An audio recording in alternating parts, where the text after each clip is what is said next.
Hi hello friends, മഴതോരും മുമ്പ് സീരിയലിലെ ഇന്നത്തെ എപ്പിസോഡിൻ്റെ റിവ്യൂയിലേക്ക് എല്ലാ കൂട്ടുകാർക്കും സ്വാഗതം. നമ്മുടെ ഈ വീഡിയോ ഇഷ്ടപ്പെടുകയാണെങ്കിൽ ഒന്ന് ലൈക്ക് ചെയ്യണേ, അതുപോലെ തന്നെ ചാനലിലൂടെ ഒന്ന് സബ്സ്ക്രൈബ് ചെയ്ത് സപ്പോർട്ട് ചെയ്യണേ. അങ്ങനെ അലീന മനുവിനോട് പറയുകയാണ്, എനിക്കിവിടെ നിൽക്കാൻ പേടിയാണ് മനുവേട്ട. അത് വേറൊന്നും കൊണ്ടല്ല, ജ്വല്ലറിയിൽ എന്നെ കൊണ്ട് നിർത്തിയിട്ടുണ്ടെങ്കിൽ അവിടുത്തെ സ്വർണ്ണം മുഴുവൻ ഞാൻ അടിച്ചു മാറ്റുന്നു എന്ന് മേഡം പറയും. അതുപോലെ തന്നെ ടെക്സ്റ്റൈൽസിലാണെങ്കിലും പിന്നെ എനിക്ക് നല്ലൊരു ഡ്രസ്സ് ഇടാൻ കൂടി പറ്റത്തില്ല, അതൊക്കെ ഞാൻ അവിടെ നിന്ന് എടുത്തുകൊണ്ട് വന്നാന്ന് വേണമെങ്കിലും മേഡം പറയും. അതുകൊണ്ട് തന്നെ എനിക്ക് ഇവിടെ നിൽക്കാൻ ഒട്ടും താല്പര്യമില്ല. എങ്ങനെയെങ്കിലും ഇവിടെ നിന്ന് പോയാൽ മതി എന്ന് എനിക്കിപ്പോൾ. അതുകൊണ്ട് മനുവേട്ടൻ ഇപ്പം ഞാൻ പറഞ്ഞത് തമാശയായിട്ട് എടുക്കില്ലേ, എനിക്ക് എവിടെയെങ്കിലും ഒരു ജോലി സംഘടിപ്പിച്ച് തരണം എന്നൊക്കെ ഇങ്ങനെ പറയുകയാണ്. അലീന പറയുന്നതൊക്കെ മനു ഇങ്ങനെ കേട്ടുകൊണ്ട് ഒന്നും മിണ്ടാതെ നിൽക്കുകയാണ്. എന്നിട്ട് അലീന പറയുന്നുണ്ട്, കല്ല് ചുമക്കുന്നതോ മണ്ണ് ചുമക്കുന്നതോ വീട്ടുപണി എടുക്കുവോ എന്ത് വേണമെങ്കിലും ഞാൻ ചെയ്തോളാം, ഒരു ജോലി കിട്ടിയാൽ മതി എന്നൊക്കെ പറയുകയാണ് കേട്ടോ നമ്മുടെ അലീന. അപ്പോൾ മനു പറയുന്നുണ്ട്, ആദ്യം നീ എന്തായാലും റെസ്റ്റ് എടുക്കുക, ഇതെല്ലാം ചെയ്യാനുള്ള ആരോഗ്യം കൂടി വേണ്ടേ, എന്നിട്ട് നമുക്ക് നോക്കാമെന്ന് പറയുകയാണ് മനു. അതിനൊക്കെ ഒരുപാട് താമസിക്കുകയല്ലേ മനുവേട്ടാന്ന് ചോദിക്കുകയാണ് അലീന. എന്നിട്ട് പറയുന്നുണ്ട്, ഈ വീട്ടിൽ സ്നേഹം എന്ന് പറയുന്ന സാധനം കണ്ടു കിട്ടാൻ പോലും ഇല്ല. ഇടയ്ക്ക് ചെറിയൊരു നുറുങ്ങുവെട്ടം കാണും, അത് സൂക്ഷിച്ച് നോക്കുമ്പോൾ അത് ചിലപ്പോൾ കൃഷ്ണമോളായിരിക്കും, പിന്നെയും ചിലപ്പോൾ നമ്മൾ സൂക്ഷിച്ച് നോക്കുമ്പോൾ അത് ചിലപ്പോൾ മുത്തശ്ശിയായിരിക്കും. വേറെ ആരും തമ്മിൽ ഒരു സ്നേഹവും ഇല്ല. അച്ഛനും മകനും മുഖത്തോട് മുഖം പോലും നോക്കാറില്ല. അമ്മയും മകനും തമ്മിലും അതുപോലെ തന്നെയാണ്. പിന്നെ ആരും തമ്മിൽ യാതൊരു സ്നേഹവും കൂടപ്പിറപ്പുകൾ തമ്മിലും അങ്ങനെയൊക്കെ തന്നെയാണ് മനുവേട്ട.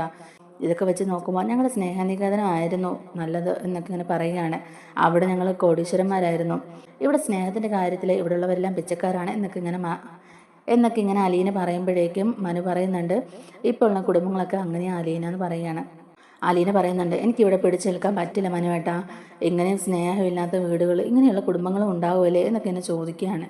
അത് കഴിഞ്ഞിട്ട് വീണ്ടും അലീനയുടെ സങ്കടം കാണുമ്പോഴേക്കും മനു പറയുന്നുണ്ട്, സാരമില്ല, നമുക്ക് നോക്കാം, എവിടെയെങ്കിലും ഒരു ജോലി സെറ്റാക്കാൻ നോക്കാം, അതുവരെയെങ്കിലും പിടിച്ചു നിൽക്കുക എന്നൊക്കെ പറഞ്ഞിട്ടാണ് ഫോൺ കട്ട് ചെയ്യുന്നത്. ഫോൺ വെച്ച് കഴിഞ്ഞിട്ടും അലീനയ്ക്ക് ഭയങ്കര സങ്കടമാണ് കേട്ടോ. എന്തൊക്കെ പറഞ്ഞാലും അമ്മയുടെ അടുത്തു നിന്നാണല്ലോ പോകുന്നത്. വൈജന്തി ഒരു രാക്ഷസി ആണെങ്കിലും സ്വന്തം അമ്മയുടെ സ്നേഹം കിട്ടിയിട്ടില്ലല്ലോ, ആ ഒരു സങ്കടം നമ്മുടെ അലീനയ്ക്കുണ്ട്. പിന്നെ കാണിക്കുന്നത് രേവതിക്കുട്ടിയും ഗ്രേസിയമ്മയും അമ്മച്ചായനൊക്കെയാണ്. അവർ വൈകിട്ട് ജോലിയെല്ലാം കഴിഞ്ഞ് ക്രിക്കറ്റൊക്കെ കണ്ടുകൊണ്ടിരിക്കുകയാണ്. ആ സമയത്താണ് രേവതിക്കുട്ടി അലീനെ വിളിക്കുന്നത്. ഫോൺ എടുത്തുകൊണ്ട് രേവതി അങ്ങോട്ട് മാറി നിൽക്കുകയാണ് കേട്ടോ. ചേച്ചി, ഞാൻ അങ്ങോട്ടേക്ക് വിളിക്കാനിരിക്കുകയായിരുന്നു. ഞങ്ങൾ നാളെ ഒരിടം വരെ പോകുന്നുണ്ട്, ഷെറിൻ ചേച്ചിയുടെ അടുത്ത്. ഷെറിൻ ചേച്ചി ഇപ്പോൾ എന്തെടുക്കുക, കല്യാണം കഴിഞ്ഞോ എന്നൊക്കെ അറിയണ്ടേ, അതിന് വേണ്ടിയിട്ടാണ് ഞങ്ങളിപ്പോൾ പോകുന്നതെന്ന് പറയുകയാണ്. ചേച്ചിയും കൊണ്ടുണ്ടായിരുന്നെങ്കിൽ എന്ത് രസമായിരുന്നു അല്ലേ എന്നൊക്കെ ഇങ്ങനെ പറയുമ്പോഴേക്കും അലീന പറയുകയാണ്, 2 ദിവസം കൂടെ കഴിഞ്ഞായിരുന്നെങ്കിൽ ഞാനും കൂടെ വരായിരുന്നു മോളെ എന്ന് പറയുകയാണ് കേട്ടോ. അപ്പോൾ രേവതി ചോദിക്കുന്നുണ്ട്, അതെന്താ ചേച്ചി 2 ദിവസം കഴിഞ്ഞിട്ട് ചേച്ചി ഇങ്ങോട്ടേക്ക് വരുന്നുണ്ടോ എന്നിങ്ങനെ ചോദിക്കുമ്പോഴേക്കും അലീന പറയുകയാണ്, ഞാനിവിടുത്തെ ജോലി ഉപേക്ഷിച്ച് ഞാനിവിടുന്ന് ഇറങ്ങിയാണ്, ഞാനിനി ഇവിടെ നിൽക്കണ്ട, ഇവിടുത്തെ ജോലി ഉപേക്ഷിച്ച് ഇവിടെ നിന്ന് ഇറങ്ങണമെന്നാണ് മേഡം പറയുന്നത്. അതുകൊണ്ട് ഇനി എനിക്കിവിടെ പിടിച്ചു നിൽക്കാൻ പറ്റില്ല മോളെ എന്നൊക്കെ പറയുമ്പോഴേക്കും രേവതിക്കുട്ടി ചോദിക്കുന്നുണ്ട്, അതിനെന്തിനാ ചേച്ചി 2 ദിവസം കാത്തു നിൽക്കുന്നത്? ചേച്ചി ഇനി അവിടുത്തെ ഒരു ജോലിയും ചെയ്യേണ്ട കാര്യമില്ല, അവിടുന്ന് പോരെ, നാളെ തന്നെ ചേച്ചി അവിടുന്ന് ഇറങ്ങിക്കോ, റെഡിയായി നിന്നിട്ട് ചേച്ചി വിളിച്ച് പറഞ്ഞാൽ മതി, ഞങ്ങൾ അവിടെ വന്ന് ചേച്ചിയെ കൂട്ടിക്കൊണ്ട് പോകുന്നാളെന്നൊക്കെ പറയുമ്പോഴേക്കും അലീന പറയുകയാണ്, വെറുതെ ആൻറ്റിയും മംഗളിനെയും കഷ്ടപ്പെടുത്തേണ്ട മോളെന്ന് പറയുകയാണ്. അപ്പോൾ രേവതിക്കുട്ടി പറയുന്നുണ്ട്, അവർക്ക് ഒരു കഷ്ടപ്പാടും ഇല്ല ചേച്ചി, അവർക്ക് സന്തോഷമേ ഉള്ളൂ, ചേച്ചി ഒന്ന് പറഞ്ഞാൽ മാത്രം മതി എന്ന് പറയുകയാണ്. അലീന പറയുന്നുണ്ട്, എനിക്ക് 2 ദിവസം കൂടെ സമയം വേണം മോളെ, എല്ലാവരോടും എനിക്ക് യാത്ര പറയണ്ടേ, പ്രത്യേകിച്ച് ബാലചന്ദ്രൻ സാറിനോട് ഒരിക്കലും ശകലം പോലും സ്നേഹം കിട്ടില്ല എന്ന് കരുതിയ ഞാൻ ഇങ്ങോട്ടേക്ക് വന്നത്. പക്ഷേ ഇപ്പോഴും എനിക്കൊരു സ്വാതന്ത്ര്യവും സമാധാനവും ഒക്കെ തന്നത് ബാലചന്ദ്രൻ സാർ മാത്രമാണ്. പിന്നെ മനുവേട്ടനോട് യാത്ര പറയണം, അതുകൊണ്ട് 2 ദിവസം വേണം എന്നിങ്ങനെ പറയുകയാണ് അലീന. അപ്പോൾ രേവതിക്കുട്ടി പറയുന്നുണ്ട്, അതെ, പോരുന്നതിന് മുമ്പ് ആ സ്ത്രീയെ മാറ്റി നിർത്തി പറയണം, പരട്ട പെണ്ണുമ്പിള്ളേ, നിങ്ങൾക്ക് ഞാൻ ആരാണെന്ന് അറിയാവോ? 22 വർഷം മുമ്പ് നിങ്ങൾ പ്രസവിച്ച് ഉപേക്ഷിച്ച മകളാണ് ഞാൻ. നിങ്ങളെ ഒന്ന് കാണാനും അമ്മയെന്ന് വിളിക്കാനുള്ള കൊതി കൊണ്ടുമാണ് ഞാൻ ഇങ്ങോട്ടേക്ക് വന്നത്. അതിനെല്ലാം നിങ്ങളെനിക്ക് നല്ലോണം തിരിച്ചു തന്നു. ഇനി ഞാൻ ഒരിക്കലും നിങ്ങളുടെ അടുത്ത് വരില്ല എന്നൊക്കെ പറഞ്ഞ് 2 വർത്താനം പറഞ്ഞിട്ട് വേണം ചേച്ചി അവിടെ നിന്ന് ഇറങ്ങാവുള്ളൂ എന്നൊക്കെ പറയുകയാണ്.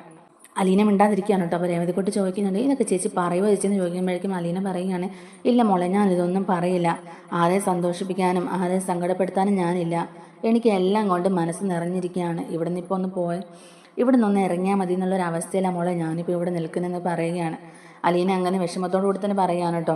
അപ്പോഴേക്കും രേവതിക്കുട്ടി പറയുകയാണ്, ശരിക്കും അവരെ നക്ഷത്രം എണ്ണിക്കായിരുന്നു വേണ്ടത്, ഏതായാലും ചേച്ചി ഇനി അവിടെ നിൽക്കേണ്ട കേട്ടോ, ഞങ്ങളില്ല ചേച്ചിക്ക്, എവിടെയെങ്കിലും അങ്ങളും ആൻറ്റിയും കൂടെ ചേച്ചിക്ക് ഒരു ജോലി സെറ്റാക്കി തരുമെന്നൊക്കെ ഇങ്ങനെ പറയുകയാണ് രേവതിക്കുട്ടി. ഇവരിങ്ങനെ സംസാരിച്ചുകൊണ്ടിരിക്കുമ്പോഴേക്കാണ് കേട്ടോ അലീനയെ മുത്തശ്ശി വിളിക്കുന്നത്. മോളെ മുത്തശ്ശി വിളിക്കുന്നുണ്ട്, ഞാൻ മോളെ പിന്നെ വിളിക്കാമെന്നൊക്കെ പറഞ്ഞിട്ട് അലീന ഫോൺ കട്ട് ചെയ്യുന്നുണ്ട്. അലീന ഫോൺ വെച്ചതിന് ശേഷം രേവതിക്കുട്ടിക്ക് ആകെ സങ്കടമാണ്. അതുകൊണ്ട് റൂമിൽ തന്നെ ഇങ്ങനെ വിഷമിച്ചിരിക്കുകയാണ് അങ്ങ്. അപ്പോഴേക്കും രേവതിക്കുട്ടിയെ കാണാത്തതുകൊണ്ട് ഗ്രേസിയമ്മ അങ്ങോട്ടേക്ക് വരികയാണ് കേട്ടോ. എന്താടി നിനക്കൊരു വിഷമം പോലെ? നീ എന്താ ഇവിടെ ഇങ്ങനെ ആലോചിച്ചിരിക്കുന്നതെന്നൊക്കെ ചോദിക്കുമ്പോഴേക്കും ഒന്നുമില്ലെന്ന് പറയുകയാണ് രേവതിക്കുട്ടി. അന്നേരം ഗ്രേസിയമ്മയ്ക്ക് സ്വാഭാവികമായിട്ടും അറിയാമല്ലോ രേവതിക്കുട്ടി ഇങ്ങനെ സങ്കടപ്പെട്ട് വിഷമിച്ചിരിക്കുന്നുണ്ടെങ്കിൽ അത് അലീനയ്ക്ക് അവിടെ എന്തോ സങ്കടം ഉണ്ടെന്നുള്ളത് അറിഞ്ഞുകൊണ്ട് തന്നെയാണെന്നുള്ളത് മനസ്സിലാക്കുകയാണ്. അതുകൊണ്ട് ഗ്രേസിയമ്മ പിന്നെയും ചോദിക്കുന്നുണ്ട്, എന്താടി സംഭവിച്ചത്, അലീനയ്ക്ക് അവിടെ എന്തെങ്കിലും സങ്കടം ഉണ്ടോ എന്ന് ചോദിക്കുമ്പോഴേക്കും ഉണ്ടെന്ന് പറയുകയാണ് രേവതിക്കുട്ടി. എന്താന്ന് വെച്ചാൽ നീ തുറന്ന് പറയടിയെന്ന് ഗ്രേസിയമ്മ പറയുകയാണ് കേട്ടോ. അന്നേരം രേവതിക്കുട്ടി ഇങ്ങനെ മടിച്ചു നിൽക്കുകയാണ്. നീ എന്തെങ്കിലും ഉണ്ടെങ്കിൽ എന്നോട് തുറന്ന് പറ, എങ്കിലല്ലേ എന്തെങ്കിലും പരിഹാരം കണ്ടെത്താൻ പറ്റുള്ളൂ. എന്താന്ന് വെച്ചാൽ നീ പറയുന്നൊക്കെ ഇങ്ങനെ ഗ്രേസിയമ്മ പിന്നെയും പറയുകയാണ് കേട്ടോ. അന്നേരം രേവതിക്കുട്ടി പറയുന്നുണ്ട്, അലീന ചേച്ചി ആ വീട്ടിൽ നിന്ന് പോവുകയെന്ന് പറയുന്നു.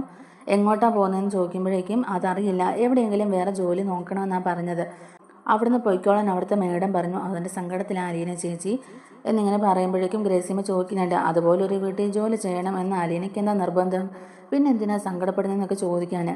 അന്നേരം രേവതിക്കുട്ടി പറയുന്നുണ്ട്, അതിൻ്റെ പുറകിൽ വേറൊരു കഥയുണ്ട്, ഞാനത് പറഞ്ഞിട്ടുണ്ടെങ്കിൽ ആൻറ്റി അത് ഞെട്ടിപ്പോവും, ആൻറ്റിക്ക് ചിലപ്പോൾ അത് ഉൾക്കൊള്ളാൻ പോലും പറ്റത്തില്ല എന്നൊക്കെ ഇങ്ങനെ പറയുകയാണ്. അന്നേരം ഗ്രേസിയമ്മ ചോദിക്കുന്നുണ്ട്, ആഹാ അതെന്താടി അങ്ങനെ ഒരു കഥ, എന്താണെന്ന് വെച്ചാൽ നീ പറയടി എന്നൊക്കെ പറയുകയാണ്. അന്നേരം വീണ്ടും രേവതിക്കുട്ടി ഇങ്ങനെ ഓരോന്ന് പറഞ്ഞിങ്ങനെ ഇരിക്കുകയാണ് കേട്ടോ. അന്നേരം ഗ്രേസിയമ്മ പറയുന്നുണ്ട്, നീ എന്താണെന്ന് വെച്ചാൽ തുറന്ന് വ്യക്തമായിട്ട് പറയടി എന്ന് പറയുകയാണ്. അന്നേരമാണ് രേവതി പറയുന്നത്, അതെ അലീന ചേച്ചിയില്ലേ, അലീന ചേച്ചി നിൽക്കുന്ന വീട്ടിലെ ആ വൈജയന്തി എന്ന് പറയുന്ന സ്ത്രീയില്ലേ, അത് അലീന ചേച്ചിയുടെ സ്വന്തം അമ്മയാണെന്ന് പറയുകയാണ്. സ്വന്തം അമ്മയോ, എനിക്ക് മനസ്സിലായില്ല, നീ എന്താ പറയുന്നത് എന്നിങ്ങനെ ഒരു ഞെട്ടലോട് തന്നെ ചോദിക്കുകയാണ് ഗ്രേസിയമ്മ. അന്നേരം പറയുന്നുണ്ട്, സ്വന്തം അമ്മ എന്ന് പറഞ്ഞിട്ടുണ്ടെങ്കിൽ അലീന ചേച്ചിയെ പ്രസവിച്ച അമ്മ എന്നിങ്ങനെ പറയുമ്പോഴേക്കും ആകെ ഒരു ഷോക്കാവുകയാണ് ഗ്രേസിയമ്മയ്ക്ക്. നീ എന്താടി പറയുന്നത്, ആവശ്യമില്ലാത്ത വർത്താനമൊന്നും നീ പറയരുത്, ഇങ്ങനെയൊക്കെയാണ് പറയുന്നതെന്നൊക്കെയുള്ള രീതിയിൽ ഗ്രേസിയമ്മ ചോദിക്കുകയാണ്. എന്നാൽ ഞാൻ ഇതിന് പറയുന്നില്ല എന്നും പറഞ്ഞിട്ട് പിണങ്ങി നിൽക്കുകയാണ് രേവതിക്കുട്ടി. കുറച്ച് സെക്കൻഡും ഒന്ന് നിശബ്ദമായിട്ട് നിന്നിട്ട് ഗ്രേസിയമ്മ പിന്നെയും ചോദിക്കുന്നുണ്ട് രേവതിക്കുട്ടിയോട്, എന്താ മോളെ നീ പറയുന്നത്, നീ പറഞ്ഞൊക്കെ സത്യമാണോ ചോദിക്കുമ്പോഴേക്കും അല്ല, ഹൃദയം എടുത്ത് കാണിച്ചാലും കള്ളത്തരമാണെന്നല്ലേ പറയുള്ളൂ എന്ന് പറഞ്ഞിട്ട് പിണങ്ങി നിൽക്കുകയാണ് രേവതിക്കുട്ടി.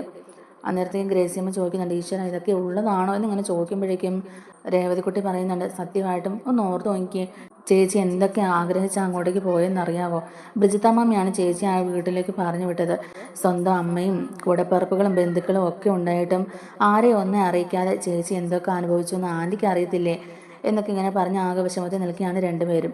ഏതായാലും ഇത് അറിഞ്ഞതിന് ശേഷം ഗ്രേസിയമ്മ റൂമിലേക്ക് വരുന്നുണ്ട്. ഗ്രേസിയമ്മയ്ക്ക് ഒരു കിളി പോയ അവസ്ഥ തന്നെയാണ് കേട്ടോ. അന്നേരം ഓരോന്നൊക്കെ ആലോചിച്ചുകൊണ്ട് തന്നെ ഇങ്ങനെ അങ്ങോട്ടേക്ക് കയറി വരുമ്പോഴേക്കും മാമച്ചായൻ ചോദിക്കുന്നുണ്ട്, നീ എവിടെയായിരുന്നു ഇത്ര നേരമെന്ന്. ഞാൻ ആ രേവതിക്കുട്ടിയുടെ റൂമിലായിരുന്നു എന്നൊക്കെ പറയുമ്പോഴേക്കും കുറേ നേരം ആയല്ലോ അങ്ങോട്ടേക്ക് പോയിട്ട്, എന്താ അവിടെ എന്നിങ്ങനെ ചോദിക്കുകയാണ് മാമച്ചൻ.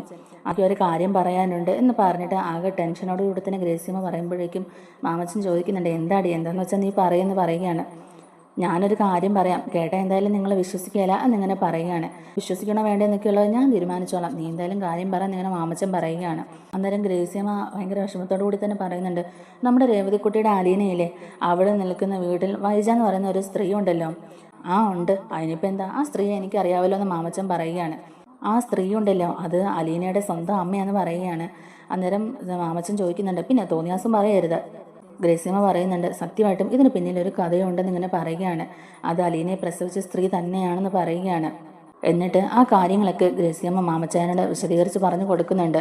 അങ്ങനെ ആദ്യത്തെ എപ്പിസോഡിൽ കാണിച്ച പോലെ തന്നെ ബ്രിജിത്താമ്മ ആ സ്റ്റേജിൽ കയറി പ്രസംഗിക്കുന്ന ആ ഒരു കാര്യം മുതൽ അങ്ങോട്ടേക്കുള്ള ഓരോ കാര്യങ്ങളും ഇങ്ങനെ വിശദീകരിച്ച് പറഞ്ഞു കൊടുക്കുന്നുണ്ട്. അവരുടെ ജീവിതത്തിൽ അന്ന് മുതൽ സംഭവിച്ച ഓരോ കാര്യങ്ങളും ഒരു ഫ്ലാഷ് ബാക്ക് പോലെ കാണിക്കുന്നുണ്ട്. ബ്രിജിത്താമ്മ പ്രസംഗിക്കുന്ന സമയത്ത് കുഴഞ്ഞു വീഴുന്നതും പിന്നെ ആ ഹോസ്പിറ്റലിൽ കൊണ്ടുപോകുമ്പം അസുഖമാണെന്നുള്ളത് അറിയുന്നതും പിന്നെ അവിടെയുള്ള ഓരോരുത്തരെയും ഓരോ സ്ഥലത്തേക്ക് മാറ്റുന്നതും പിന്നെ മുത്തശ്ശനെ കാണാനായിട്ട് മനു പോകുന്നതും മുത്തശ്ശനും മനുവും വരുന്നതും മുത്തശ്ശൻ അലീനയെ അനുഗ്രഹിച്ചിട്ട് പോകുന്നതും ബ്രിജിത്ത മാമി ഈ വിവരങ്ങളെല്ലാം അലീനയോട് പറയുന്നതും ബ്രിജിത്ത മാമി മരിച്ചതിന് ശേഷം അലീനയെ മനു കൂട്ടിക്കൊണ്ടു പോകുന്നതും മനുവിൻ്റെ വീട്ടിൽ വരുന്നതും അതുപോലെ ആദ്യമായിട്ട് വൈജയെ കാണുന്നതും അങ്ങനെയുള്ള കാര്യങ്ങളെല്ലാം വൈജയുടെ വീട്ടിലോട്ട് വരുന്നത് വരെയുള്ള എല്ലാ കാര്യങ്ങളും പെട്ടെന്ന് ഇങ്ങനെ കാണിച്ചു പോകുന്നുണ്ട്. അങ്ങനെ ഈ കാര്യങ്ങളെല്ലാം പറഞ്ഞു കഴിയുമ്പോഴേക്കും അതൊന്നും വിശ്വസിക്കാനാകാതെ മാമച്ചായനും ഇങ്ങനെ ഇരിക്കുകയാണ്. മാമച്ചായൻ ചോദിക്കുന്നുണ്ട്, ഇതൊക്കെ നടന്ന കാര്യങ്ങൾ തന്നെയാണോ, ഇതൊന്നും എനിക്ക് വിശ്വസിക്കാൻ പറ്റുന്നില്ല എന്നൊക്കെ പറയുമ്പോഴേക്കും അത് തന്നെ, ആ പെങ്കൊച്ച് ആ വീട്ടിൽ എന്തൊക്കെ അനുഭവിച്ചു അതും സ്വന്തം അമ്മയുടെ മുമ്പിൽ ഇങ്ങനെ ഗ്രേസിയമ്മ പറയുകയാണ്. അന്നേരം മാമച്ചായൻ ചോദിക്കുന്നുണ്ട്, ശരിക്കും അലീനയ്ക്ക് ഒരു നല്ല പണി വേണമെങ്കിൽ ആസ്ത്രയ്ക്ക് കൊടുക്കാമല്ലോ എന്ന്. അങ്ങനെ അവരിതേപ്പറ്റി ചിന്തിച്ചുകൊണ്ടിരിക്കുന്ന ഒരു ഭാഗം കാണിച്ചുകൊണ്ടാണ് ഇന്നത്തെ എപ്പിസോഡ് ഇവിടെ പൂർണ്ണമാകുന്നത്. പിന്നെ പ്രൊമോയിൽ കാണിക്കുന്നത് നമ്മുടെ ബാലചന്ദ്രൻ അലീനയോട് പറയുകയാണ്, എൻ്റെ റൂമിലെ പെൻ ഹോൾഡറിനകത്ത് ഒരു കത്രിക ഇരിപ്പുണ്ട്, അത് ഇങ്ങനെ എടുത്തുകൊണ്ട് വരാൻ പറയുകയാണ്. അങ്ങനെ കത്രിക എടുത്തുകൊണ്ട് വന്നു കഴിയുമ്പോഴേക്കും എങ്ങനെയാണ് ഈ കത്രിക എൻ്റെ കയ്യിൽ വന്നേ എന്ന് മോക്കറിയാമല്ലോ, അത് എത്രത്തോളം ഭീകരമായിരുന്നു എന്നുള്ളത് മോക്കറിയാമായിരുന്നല്ലോ. അങ്ങനെ ഒരു അവസ്ഥയിൽ ആർക്കും കീഴടങ്ങി കൊടുക്കാൻ എനിക്ക് മനസ്സിലായിരുന്നു എന്നിങ്ങനെ അലീന പറയുകയാണ്. അന്നേരം അലീനയെ ചേർത്ത് പിടിക്കുകയാണ്, മോളെ എൻ്റെ മകൻ ചെയ്തു പോയ തെറ്റ്, ആ തെറ്റിന് ഞാൻ നിന്നോട് മാപ്പ് ചോദിക്കുകയാണെന്നൊക്കെ പറഞ്ഞിട്ട് അലീനയെ ചേർത്ത് പിടിച്ച് സമാധാനിപ്പിക്കുകയാണ് നമ്മുടെ ബാലചന്ദ്രൻ. അന്നേരം ഒരുപാട് സങ്കടത്തോടെ ഒരുപാട് സങ്കടത്തോടെ അലീന വിങ്ങി പൊട്ടി കരയുന്ന ഒരു ഭാഗമാണ് കാണിക്കുന്നത്. ഇതാണ് പ്രോമോ വിശേഷങ്ങളായിട്ട് കാണിക്കുന്നത്. നമ്മുടെ വീഡിയോ ഇഷ്ടമായിട്ടുണ്ടെങ്കിൽ ഒന്ന് ലൈക്ക് ചെയ്യണേ, അതുപോലെ തന്നെ ചാനലിലൂടെ ഒന്ന് സബ്സ്ക്രൈബ് ചെയ്ത്